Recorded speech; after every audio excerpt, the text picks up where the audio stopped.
পরিষদে হেফাজত তোমার প্রত্যেকের আলাদা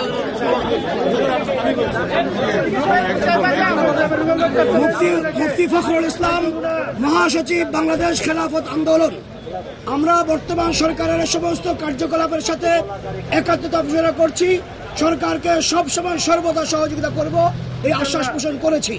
আগামীতে যে ঘোষণাপত্র আসছে তার সাথে আমরা একাত্মতা পোষণ করেছি। সরকারকে সর্বদলীয়ভাবে সার্বিকভাবে আমরা সর্বাত্মক সহযোগিতা করব এই আশ্বাস পোষণ করেছি আমরা। মুফতি ফখরুল ইসলাম, মহাসচিব, বাংলাদেশ খেলাফত আন্দোলন।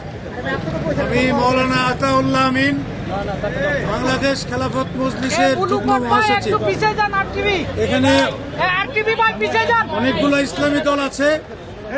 আমরা সরকারের এই ঘোষণাপত্রের সাথে কিছু সংশোধনী সহ ঐক্যমত পোষণ করেছি।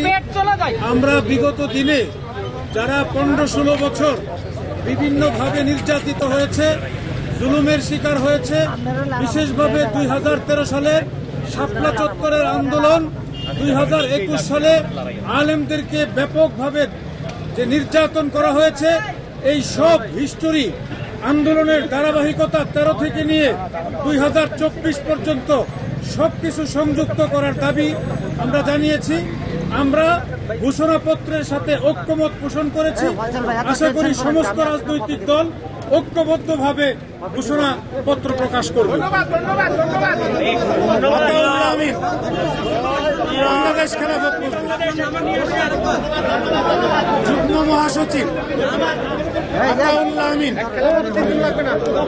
সাংবাদিক বন্ধুগণ, আমি মোহাম্মদ জুনায়েদ আল হাবিব, সিনিয়র যুগ্ম মহাসচিব হেফাজত ইসলাম বাংলাদেশ, সভাপতি হেফাজত ইসলাম বাংলাদেশ, ঢাকা মহানগর।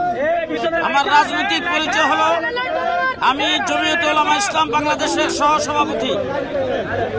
আমি মোহাম্মদ জুনায়েদ আল হাবিব, সিনিয়র যুগ্ম মহাসচিব হেফাজতে ইসলাম বাংলাদেশ, হেফাজতে ইসলাম বাংলাদেশের আমি ঢাকা মহানগর সভাপতি। আজকে প্রধান উপদেষ্টা আমাদেরকে আহ্বান করেছিলেন জুলাই আগস্টের অভ্যুত্থানের ব্যাপারে একটি ঘোষণাপত্রের জন্য। সেই ঘোষণাপত্রের খসড়া আমরা দেখেছি। সেই জায়গার ভিতরে আমরা একটা জিনিস ওখানে বলে এসেছি, অনেকগুলি যেহেতু বলে অনেক বিষয় এখানে উল্লেখ করা হয়েছে, কিন্তু সেই জায়গায় আরেকটা যেহেতু সংযোগ করে 2013 সালের শাপলা চত্বরের গণহত্যাকেও সেখানে সংযোগ করতে হবে। সেই কথা আমরা বলেছি। 2021 সালে বাকির মতো গুলি করে উলামায়ে কেরামকে হত্যা করা হয়েছে। হাজার হাজার উলামায়ে কেরামকে গ্রেফতার করে বৎসরের পর বৎসর জেলখানায় বিনা বিচার আটক রাখা হয়েছে, সেটাকেও এখানে উল্লেখ থাকতে হবে। 3 নম্বর কথা বলেছি, জুলাই বিপ্লবের পরে যে সরকার গঠিত হয়েছে বিপ্লবী সরকার, আমরা এই সরকারের 5 মাসের কার্যক্রমে বিপ্লবের কিছুই দেখি নাই। সুতরাং সরকার বিপ্লবী হবে পরাজিত শক্তির দূষর এবং তাদের সহযোগী যে যেখানে আছে প্রত্যেককেই ধরে বিচারের কাঠগড়ায় খাড়া করতে হবে।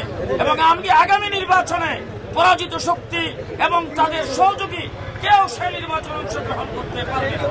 দেশ গঠন করার জন্য যেই ঘোষণাপত্র দেওয়া হবে, এই ঘোষণাপত্র যাতে ঐক্যবদ্ধভাবে হয়, ঘোষণাপত্রের দ্বারা যাতে আবার অনৈক্যের সৃষ্টি না হয়, সেই কথা আমরা বলেছি।